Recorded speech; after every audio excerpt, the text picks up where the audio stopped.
سوچیں اگر ہر ایکویٹل کے بعد کمپلیننٹ کے خلاف ایک نیا کرمنل کیس بننے لگے تو پاکستان کا کرمنل جسٹس سسٹم کس طرف چلا جائے گا۔ آج ہم جس کیس کو ڈسکس کریں گے اس میں کورٹ نے صرف ایک پٹیشن ڈسمس نہیں کی بلکہ ایک ڈینجرس لیگل ٹرینڈ کو روک دیا اور ایک ہسٹورک کلیریفیکیشن دے دی کہ ہر ایکویٹل کا مطلب یہ نہیں کہ ایف آئی آر جھوٹی تھی۔ اس کیس کی کہانی 2005 سے شروع ہوتی ہے۔ Boat Basin police station Karachi میں ایک ایف آئی آر رجسٹر ہوتی ہے under section 506B of Pakistan penal code, section 504 PPC and section 34 of PPC، جس کے تحت کمپلیننٹ نے ایلیگیشنز لگائے کہ اکیوز نے دھمکیاں دی اور آفینسز کمٹ کیے، جس کی بنیاد پر یہ کیس ٹرائل کورٹ میں چلا، ایویڈنس ریکارڈ ہوئے اور ٹرائل کورٹ نے اکیوز کو کنوکٹ کر دیا۔ لیکن کہانی یہاں ختم نہیں ہوتی۔ اکیوز نے اپیل فائل کی اور ایپلیٹ کورٹ نے اس کنوکشن کو سیٹ اسائڈ کر دیا اور اکیوز کو بری کر دیا، یعنی مختصر الفاظ میں ایک شخص پر الزامات لگے، کورٹ نے اسے مجرم قرار دیا اور پھر اس شخص نے جب اپیل فائل کی تو ایپلیٹ کورٹ نے اسے بری کر دیا۔ ایکویٹل کے بعد اکیوز نے کہا کہ جب ہم بری ہو گئے ہیں تو اس کا مطلب یہ ہے کہ ایف آئی آر جھوٹی تھی۔ اب کمپلیننٹ کے خلاف section 182 of Pakistan penal code کی کارروائی ہونی چاہیے اور یہیں سے اصل لیگل بیٹل کا آغاز ہوا۔ اب سیکشن 182 آف PPC کا مطلب کیا ہے؟ اگر کوئی شخص کسی پبلک سرونٹ کو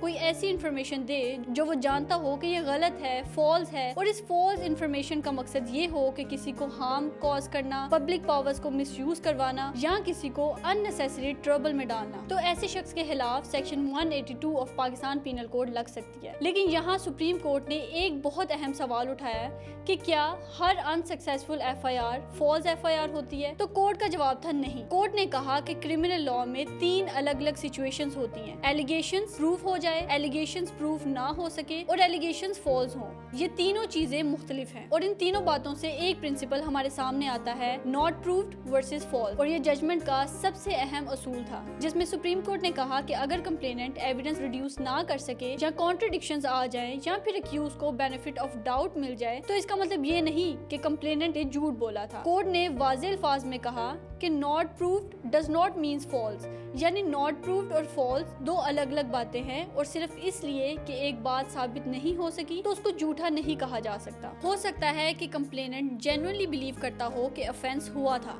لیکن وہ یہ بات ثابت نہ کر سکا، اس لیے ہر ایکویٹل کو فالس ایف آئی آر نہیں کہا جا سکتا۔ دوسرا، کورٹ نے سیکشن 173 آف CRPC بھی ایکسپلین کیا۔ سیکشن 173 آف CRPC دراصل وہ سیکشن ہے جو انویسٹیگیشن مکمل ہونے کے بعد پولیس رپورٹ سے ریلیٹ کرتا ہے، یعنی انویسٹیگیشن کے بعد پولیس ایف آئی آر کو مختلف سیکشنز میں ڈسپوز آف کر سکتی ہے۔ انویسٹیگیشن کے بعد پولیس ایف آئی آر کو مختلف کلاسز میں ڈسپوز کر سکتی ہے، class A، B and C۔ Class A F I R تب جب کوئی کیس سچا ہو لیکن ایکیوز ٹریس نہ ہو سکے، class B F I R تب ہوگی جب کیس میلیشیسلی فالس ہو، اور class C F I R تب ہوگی جب مسٹیک آف فیکٹ ہو، سول نیچر یا نان کوگنیزیبل میٹر ہو۔ اس کیس میں اہم بات یہ تھی کہ انویسٹیگیشن آفیسرز نے ایف آئی آر کو B کلاس ڈکلیئر نہیں کیا، یعنی میلیشیسلی فالس نہیں کہا گیا، یعنی پولیس نے کبھی بھی آفیشلی یہ نہیں کہا کہ ایف آئی آر جھوٹی تھی۔ اب آتا ہے ججمنٹ کا ٹیکنیکل لیگل پوائنٹ جو کہتا ہے کہ certain offenses regarding section 182 of the Pakistan penal code میں کورٹ ڈائریکٹلی کوگنیسنس نہیں لے سکتی جب تک کہ concerned public servant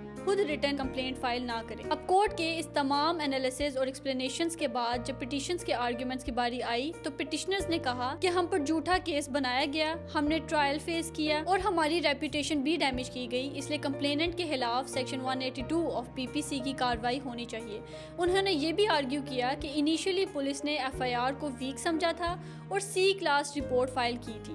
supreme court نے پورا ریکارڈ ایگزامن کیا اور کہا کہ سب سے پہلے تو ایپلیٹ کورٹ نے صرف ایکویٹل دی تھی، یہ فائنڈنگ نہیں دی تھی کہ ایف آئی آر فالس ہے۔ دوسرا، انویسٹیگیشن آفیسر نے ایف آئی آر کو میلیشیسلی فالس ڈکلیئر نہیں کیا، اور تیسرا یہ کہ ایسی کوئی بھی جوڈیشل فائنڈنگ ایگزسٹ نہیں کرتی جو کمپلیننٹ کو انٹینشنلی فالس انفارمیشن دینے والا ڈکلیئر کرے، اس لیے یہاں سیکشن 182 آف PPC کی کارروائی نہیں کی جا سکتی۔ الٹیمیٹلی یہ ججمنٹ کرمنل لاء میں ایک بہت خاص اہمیت رکھتا ہے کیونکہ اس کے ذریعے کچھ امپورٹنٹ باتیں کلیریفائی ہو گئیں، جیسے ہر ایکویٹل کو فالس ایف آئی آر نہیں کہا جا سکتا۔ دوسرا، یہاں section 182 of Pakistan penal code بھی مس یوز ہونے سے بچ گیا۔ تیسرا، کورٹ نے کمپلیننٹ کو اننیسیسری ریٹالیشن سے محفوظ کر لیا۔ اس کے علاوہ کرمنل جسٹس سسٹم میں اینڈلیس ریونج لٹیگیشن کو ختم کیا اور اسی کے ساتھ ساتھ پولیس پاورز اور جوڈیشل پاورز کی حدود واضح کر دی گئی۔ آخرکار سپریم کورٹ نے پٹیشن ڈسمس کر دی اور پٹیشنر پر 25,000 روپے کاسٹ بھی لاگو کر دی، لیکن اس ججمنٹ کا سب سے اہم میسج یہ تھا کہ acquittal and false accusation are not always the same thing and failure to prove a case is different from intentionally lying.